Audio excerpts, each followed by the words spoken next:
नमस्कार दोस्तों, स्वागत है आपका एसएस प्रैक्टिकल एजुकेशन चैनल पर। दोस्तों, जैसा कि आप जानते हैं, हम लोग लेटेस्ट अपडेट्स लेके आते हैं जॉब से रिलेटेड। तो आज भी उसी सीरीज़ में हम लोग लेटेस्ट अपडेट लेके आए हैं। जी हाँ, काफ़ी सारी जॉब अपॉर्चुनिटीज़ मैं आपके सामने लेके आया हूँ। देख पा रहे हैं आप, मैकेनिकल डिपार्टमेंट में हो, चाहे इलेक्ट्रिकल डिपार्टमेंट में हो, केमिकल में हो, मिनरल में हो, इंडस्ट्री सेफ्टी में हो, कमर्शियल परचेज़ में हो, इंस्ट्रूमेंट में हो, स्पेशली आईटी डिपार्टमेंट में हो, सभी के लिए वैकेंसी है। इवन जियोलॉजी, लीगल यानी लॉ वाले डिपार्टमेंट में, सिक्योरिटी डिपार्टमेंट में भी, और medical finance, marketing, HRM, Rajya Sabha, company secretary, सभी डिपार्टमेंट में काफ़ी सारी वैकेंसीज़ दोस्तों यहाँ पे इसमें आई हुई है। मैं सारी डिटेल आप अब इसको वीडियो में बताऊँगा। जो भी लोग एलिजिबल हैं वो अपनी वीडियो को लास्ट तक ज़रूर देखिएगा, ताकि आपको लोगों को क्राइटेरिया वगैरह पता चल जाए कि कौन-कौन इसमें एलिजिबल है और क्या इसमें चीज़ें रह सकती है, क्या इसके एडवांटेजेस हैं। क्योंकि ये पीएसयू का एडवर्टाइज़मेंट है, तो इसमें जो है डी अलाउंस नहीं चलता है, डीएलएस नहीं चलता है, इसके बदले इसमें आईडीए चलता है, इंडस्ट्री डियरेंस अलाउंसेस चलता है। जिसके कुछ डिफरेंट एडवांटेजेस होते हैं, कुछ इसमें ड्रॉबैक भी रह सकते हैं क्या, वो भी हम इस वीडियो में जानेंगे। तो वीडियो को लास्ट तक ज़रूर देखिएगा। उससे पहले अगर आप चैनल पर नए हैं, एसएस प्रैक्टिकल एजुकेशन चैनल पर, और चैनल को अगर अभी तक सब्सक्राइब नहीं किया है, तो चैनल को सब्सक्राइब करना नहीं भूलिएगा, जिससे आपके पास लेटेस्ट अपडेट्स एंड नोटिफिकेशन जो वो आते रहें। तो चलिए शुरुआत करते हैं इस वीडियो में। तो सबसे पहले मैं आपको आईटी की जो वैकेंसी है, जो कंप्यूटर साइंस वाली फील्ड की वैकेंसी है, उनके बारे में थोड़ी-सी जानकारी दे दूँ, ताकि आपके लिए काफ़ी वो हेल्पफुल रहेगा। उसके बाद जो अदर स्ट्रीम की है, वो भी मैं आपको जल्दी से बता दूँगा।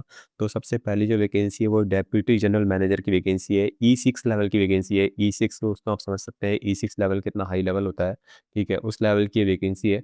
और बेसिकली बेसिक सैलरी यहाँ पे 90,000 होती है, और ग्रॉस सैलरी यहाँ पे उन्होंने दे रखी है 30,40,000 या 30,04,000 के आसपास जो है वो ग्रॉस सैलरी यहाँ पे हो सकती है ईयरली। लगभग 2.5 लाख रुपए का पैकेज यहाँ पे आप कह सकते हैं, अज्यूम कर सकते हैं, पर मंथ आपका हो सकता है। अपर एज लिमिट इसमें 46 साल दी हुई है, यानी 46 साल तक के स्टूडेंट इसमें अप्लाई कर सकते हैं। और आपका बी टेक किया होना चाहिए, या उसके इक्विवेलेंट भी हो सकता है कंप्यूटर साइंस और आईटी स्ट्रीम में। अगर वो है तो आप इसके एलिजिबल हैं। जनरल की एक पोस्ट है यहाँ पे दोस्तों इसमें, और आप एक देख पा रहे हैं 16 साल का एक्सपीरियंस इसमें माना गया है। In any of the following, यानी किसी भी एक में आपके पास अगर एक्सपीरियंस है, चाहे वो सिस्टम मैनेजमेंट हो, इम्प्लीमेंटेशन मेंटेनेंस ऑफ ईआरपी हो, चाहे network administration and maintenance in organisation, यानी नेटवर्क एडमिनिस्ट्रेशन का वर्क हो। क्रॉस सैलरी लगभग 30 लाख के आसपास हो सकती है। जी हाँ, क्रॉस सैलरी 30 लाख के आसपास इसमें जा सकती है, और काफ़ी अच्छी पोस्ट है दोस्तों। बट आपके पास नंबर ऑफ ईयर्स का एक्सपीरियंस जो अगर 16 साल का है, तो आप इस पोस्ट को अप्लाई कीजिएगा, नहीं तो नहीं कीजिएगा। नहीं तो आपके पास यहाँ पे दूसरी वैकेंसी है, जो कि मैनेजर टेक्निकल आईटी की वैकेंसी है। यहाँ पे इन्होंने 8 साल का इसमें एक्सपीरियंस मांगा गया है। जी हाँ, system management, implementation and maintenance of ERP, network administration and maintenance in organisation of repute. जी हाँ, अगर आपके पास सिस्टम इम्प्लीमेंटेशन या मेंटेनेंस ऑफ ईआरपी का काम है, या फिर नेटवर्क एडमिनिस्ट्रेशन, या फिर और कोई मेंटेनेंस वगैरह की एक्टिविटी आपकी की भी है, 8 साल का एक्सपीरियंस आपके पास है, तो आप इस पोस्ट के लिए एलिजिबल है। ये भी एक अनरिजर्व की पोस्ट यहाँ पे आई हुई है। और यहाँ पे अगर सैलरी की बात करें, तो 60,000 रुपये बेसिक है, जो बढ़कर लगभग 1,80,000 रुपये आ सकती है। ग्रॉस सैलरी की बात करें, तो लगभग 20 लाख रुपए यहाँ पे ग्रॉस सैलरी है। और अगर बात करें सीटीसी की, तो लगभग 20 लाख रुपए है। एज लिमिट यहाँ पे 35 साल दोस्तों, इसमें अपर एज लिमिट है, यानी 35 साल से ऊपर का कोई भी कैंडिडेट नहीं होना चाहिए इस पोस्ट के लिए। उसके अलावा बात करें डेप्यूटी मैनेजर की दोस्तों, डेप्यूटी मैनेजर टेक्निकल P2 की वैकेंसी की बात करें, तो यहाँ पे 50,000 इसमें बेसिक है। ग्रॉस सैलरी लगभग 17 लाख रुपए के आसपास जा सकती है। वही यहाँ पे 8 साल की जगह यहाँ पे आपके पास 5 साल का मात्र एक्सपीरियंस होना चाहिए। जी हाँ, 5 साल का अगर आपके पास एक्सपीरियंस है, सिस्टम मैनेजमेंट में हो, चाहे फिर इम्प्लीमेंटेशन में हो, maintenance of ERP, network administration में हो, तो आप इस पोस्ट के एलिजिबल है। यहाँ पे इसकी 3 वैकेंसी आई हुई है, एक अनरिजर्व की है, एक ईडब्ल्यूएस की है, और एक ओबीसी नॉन क्रीमी लेयर की है। सो टोटल 3 वैकेंसी यहाँ पे इसमें आई हुई है। तो काफ़ी अच्छी वैकेंसी है ये आईटी से रिलेटेड। उसके अलावा बात करें जियोलॉजिकल डिपार्टमेंट से वैकेंसी है ये। इनकी पूरी जानकारी मैं आपको दूँगा। सीनियर मैनेजर, मैनेजर, और इवन मैनेजर सिक्योरिटी की भी काफ़ी वैकेंसी दोस्तों इसमें आई हुई है। उसके अलावा मैं आपको काफ़ी जानकारी और भी देने वाला हूँ कि क्या इसमें फ़ीस वगैरह है, क्या इसमें सैलरी रह सकती है, और क्या इसके एडवांटेज हैं, वो हम जल्दी से देख लेते हैं पहले। तो चीफ मैनेजर मैकेनिकल डिपार्टमेंट में ई5 लेवल की वैकेंसी, ये भी काफ़ी अच्छी वैकेंसी है। डेप्यूटी मैनेजर ई2 लेवल की वैकेंसी दोस्तों, ये भी काफ़ी अच्छी वैकेंसी है। यहाँ पे 50,000 बेसिक है, ग्रॉस सैलरी लगभग यहाँ पे 26 लाख रुपये आ सकती है, और इसके से लगभग 16 लाख के आसपास जा सकती है। तो ये E1 लेवल की असिस्टेंट मैनेजर की मैकेनिकल डिपार्टमेंट में वैकेंसी आई है। सेम फॉर इलेक्ट्रिकल डिपार्टमेंट में भी डेप्यूटी मैनेजर और चीफ मैनेजर की वैकेंसी आई हुई है। Same assistant manager electrical department में, केमिकल डिपार्टमेंट में भी यहाँ पे वैकेंसी दोस्तों आप देख पा रहे हैं कि 13 लाख रुपये अगर E1 लेवल की पोस्ट है ये, तो इसके लिए आपको मिलेंगे। और डेप्यूटी मैनेजर मिनरल में भी माइनिंग में भी और असिस्टेंट मैनेजर टेक्निकल में भी यहाँ पे आपको काफ़ी अच्छी वैकेंसीज़ उसमें यहाँ पे दिख रही है। ऐसे ही बात करें commercial purchase and industry safety में, तो इंडस्ट्री सेफ्टी में भी काफ़ी अच्छी वैकेंसी आई हुई है और इंस्ट्रूमेंटल में भी E1 लेवल की वैकेंसी आई हुई है, जिसमें 40,000 रुपये बेसिक रहेगी, लगभग 13 लाख रुपए का पैकेज इसमें ईयरली रह सकता है, 28-40 पे एज लिमिट है। वहीं बात करें आईटी की वैकेंसी मैं आपको बता चुका हूँ, लॉ की वैकेंसी आपको बता चुका हूँ। मैं जल्दी से आपको बताऊँगा क्या इसमें कुछ क्राइटेरिया वगैरह हैं फीस को लेके, वो मैं आपको जल्दी से बता देता हूँ। सबसे पहले जो भी आपके पास डिग्री है उसमें फर्स्ट क्लास डिग्री होनी चाहिए एंड 60% मार्क्स में आना ज़रूरी है, ठीक है। और उसके अलावा बात करें एलिजिबिलिटी क्राइटेरिया की, तो यहाँ पे एक इन्होंने समरी दे रखी है दोस्तों, ये भी जान लेना आपके लिए काफ़ी ज़रूरी है। तो बात करें अगर हम लोग जनरल मैनेजर E7 लेवल की, तो इसका जो बेसिक होता है वो लगभग 90,000 से 2,40,000 तक जाता है, जो कि IDA का जो लेवल है तो वो E6 रहेगा। और अगर आप इसको CDA से पैटर्न से कैलकुलेट करें तो लेवल 13 की पोस्ट है, और अगर PS रैंक से पैटर्न करें तो स्केल 5 की वैकेंसी है। ऐसे ही बात करें यहाँ पे दोस्तों E7 लेवल है और E6 इसका इक्विवेलेंट लेवल है, लोअर पे स्केल जो इसका है वो इसका इक्विवेलेंट लेवल ही है। डेप्यूटी जनरल मैनेजर जो E6 लेवल है वो E5 लेवल के इक्विवेलेंट है और लेवल 12 की वैकेंसी है, स्केल 4 अगर बात करें उससे कंपेरेटिवली है। ऐसे ही E3 E2 एंड E1 की, E1 तो एप्लीकेबल नहीं है खैर, E2 जो है उसका E1 इक्विवेलेंट होता है और लेवल 10 की वैकेंसी होती है, स्केल 1 का ऑफिसर लेवल की पोस्ट होती है। जनरल मैनेजर की बात करें तो 70% ऑफ मिनिमम CTC जो है पर एनम में लगभग आपको 70% मिलती है और इसमें 60% मिनिमम मिलती है E6 में, और चीफ मैनेजर में 60%, सीनियर मैनेजर में 50%, मैनेजर डेप्यूटी मैनेजर में 50-50% यहाँ पे आपको मिनिमम तो मिलती ही मिलती है।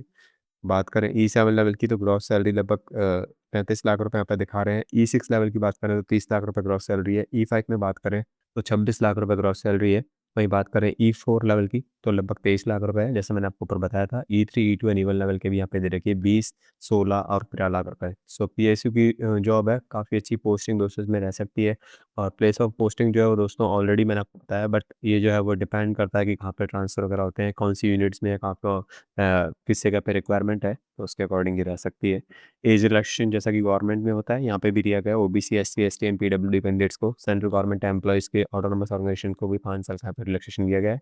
और डोमिसाइल ऑफ जम्मू कश्मीर है इन द पीरियड ऑफ 1980 से 89 के बीच में, तो उनको 5+3+5 साल का 10 साल का एक्सपीरियंस रिजर्वेशन यहाँ पे दिया गया है एज को लेके। तो अगर आप गवर्नमेंट ऑर्गेनाइजेशन में ऑलरेडी वर्क कर रहे हैं तो आपको वहाँ से एनओसी परचेज करना काफ़ी ज़रूरी है, otherwise they will not consider your application. So NOC is must. The transfer of service benefit of selected candidate from his previous employer shall not be extended in only case of candidate from CP। अगर आप already IREL में हैं तो फिर उसके जो advantages है वो आपको रहेंगे ही, जैसा कि रहता है यहाँ पे। In the event of selection of all such candidate to join the on the production of proper relieving from previous employers, आपको प्रॉपर रिलीव होना पड़ेगा, उसके बाद ही आप यहाँ पर ज्वाइन कर सकते हैं। एड्रेस ऑफ प्रॉपर चैनल के लिए आप यहाँ पे कम्युनिकेट कर सकते हैं। जी हाँ, मुंबई का ये एड्रेस है, प्रभा देवी का जो एरिया है सिद्धिविनायक टेम्पल के पास में, उसका ये जो है इनका कॉर्पोरेट ऑफिस का एड्रेस दिया हुआ है और any kind of issues. Selection जो होगा शॉर्ट लिस्टिंग के बेस पे होगा, शॉर्ट लिस्टिंग के बाद जो हाई लेवल की पोस्ट है उसमें डायरेक्ट इंटरव्यू हो सकता है, पर्सनल इंटरव्यू या फिर साइकोमेट्रिक टेस्ट या फिर ग्रुप एक्सरसाइज हो सकती है, या कॉम्बिनेशन, इनका कॉम्बिनेशन भी यहाँ पे हो सकता है। Based on the performance in personal interview organisation vacancies operated and suitability the candidate will be selected. Mere meeting the advertised application does not enter. वो तो सिंपल सी बात है कि अगर आप एप्लीकेशन आपकी मैट हो रही है but it doesn't mean that you are selected. So company reserve the right to select candidate for any post if suitable candidates are not found. जी हाँ, अगर NFS इसको किया जा सका है, अगर कोई कैंडिडेट सूटेबल नहीं होता है तो NFS किया जा सकता है। और प्री एम्प्लॉयमेंट मेडिकल टेस्ट आपका होगा, कैरेक्टर सर्टिफिकेट वेरीफाई होगा, wait list of selected candidate जारी की जाएगी। एप्लीकेशन फी काफ़ी ज़्यादा जरूरी है unreserved EWS OBC NCL category के लिए। टोटल बात करें 944 फीस है, और वहीं SC ST को यहाँ पे एप्लीकेशन फीस एग्जेम्प्टेड किया गया है, बट प्रोसेसिंग फ़ी यहाँ पे उनकी भी लगेगी 354 रुपीज़ पे करना रहेगा। इसके अलावा कुछ जनरल इंस्ट्रक्शन यहाँ पे दिए गए हैं।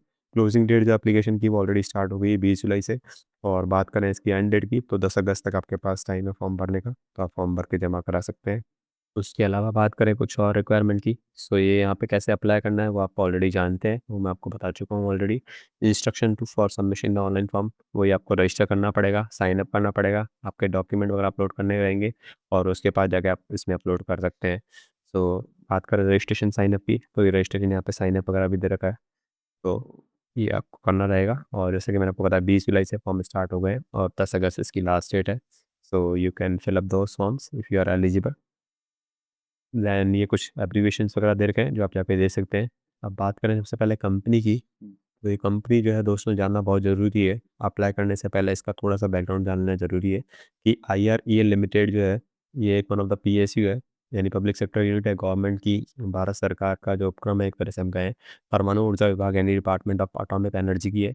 और इसका जो एड्रेस है, यहाँ पे दे रखा है सिद्धिविनायक मंदिर के पास प्रभादेवी देवी मुंबई में। ये इसका कॉर्पोरेट ऑफिस का एड्रेस है, बट पोस्टिंग उड़ीसा, केरल या फिर जो डिफरेंट इसके यहाँ पे ऑफिसेज़ हैं वहाँ पे हो सकती है। इस बात को आप याद रखिएगा।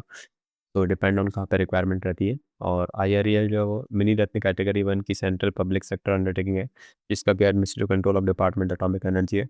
कॉर्पोरेट ऑफिस इसका मुंबई में, और इट्स एटम और इसके जो एटॉमिक माइनिंग जो है वो यहाँ पे केरला में भी है, तमिलनाडु में भी है, उड़ीसा में भी है, और डिफरेंट लोकेशंस पे है।